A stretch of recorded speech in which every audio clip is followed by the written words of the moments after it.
సేవలో చాలా అనుభూతులు ఉంటాయి, అనుభవాలు ఉంటాయి. ఇందులో చాలా అనుభవాలు చేదుగా ఉంటాయి. చేదుగా ఉంటాయి.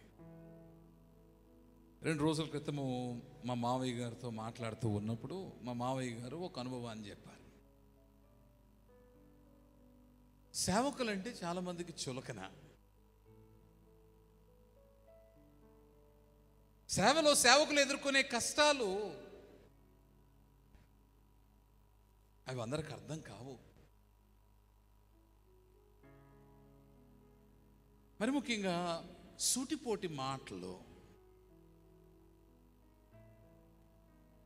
తక్కువగా ఇంచి చూచి పలికే మాటలు. మా మావయ్య గారు చాలా కష్టపడి సేవ చేశారు. తెలంగాణ ప్రాంతంలో వందలాది సంఘాలు స్థాపించబడడానికి చాలా శ్రమించారు. అయితే సేవారంభంలో ఎన్నో సవాళ్ళు.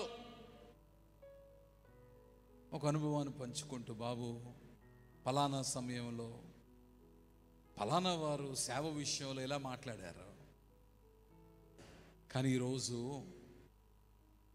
మన సేవలో నుండి అనేకులకు పెట్టగలిగిన స్థితిలో దేవుడు దీవించాడు. ప్రతిరోజు ఎంతోమంది వృద్ధులకు, విధవరాళ్లకు ఆహారం పెట్టే స్థితిలో దేవుడు నిలబెట్టాడు.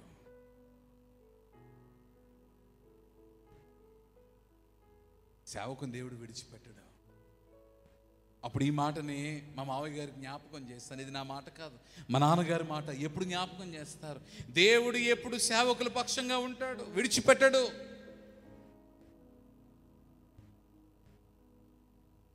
నా జీవితంలో కూడా, మా జీవితాల్లో కూడా ఎన్నో చేదు అనుభవాలు ఉన్నాయి.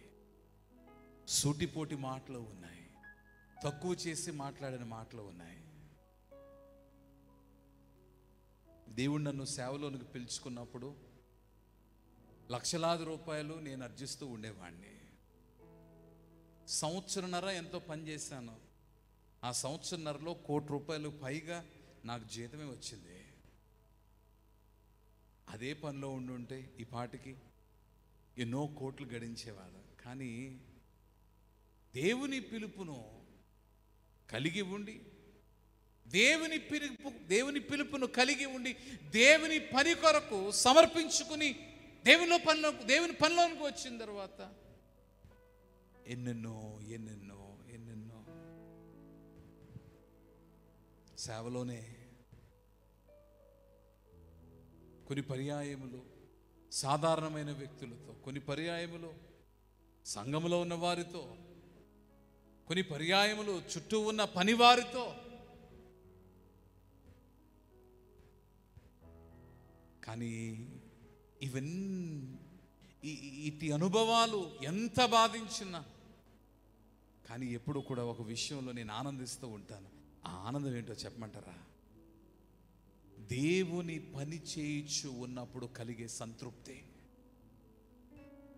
నేను ఉద్యోగము చేసుకొనుచు కోట్లు గడిస్తే నాకును నా కుటుంబానికి మంచి జీవితాన్ని ఇచ్చిన వాడిని నేను అవుతాను. కానీ ఈరోజు యేసుక్రీస్తు ప్రభుని పనివానిగా, రాయబారిగా సువార్తను తీసుకుని నలుదిక్కులలోనికి వెళ్ళి అనేకులకు సువార్త ప్రకటిస్తూ ఉంటే, వందల కాదు, వేల మంది కాదు, లక్షలాది మంది సువార్తను వింటూ ఉంటే వారందరూ చీకటిలో నుండి వెలుగులోనికి వస్తూ ఉన్నారు. చీకటి జీవితాలు వెలుగు నిండిన జీవితాలుగా మారిపోతున్నాయి.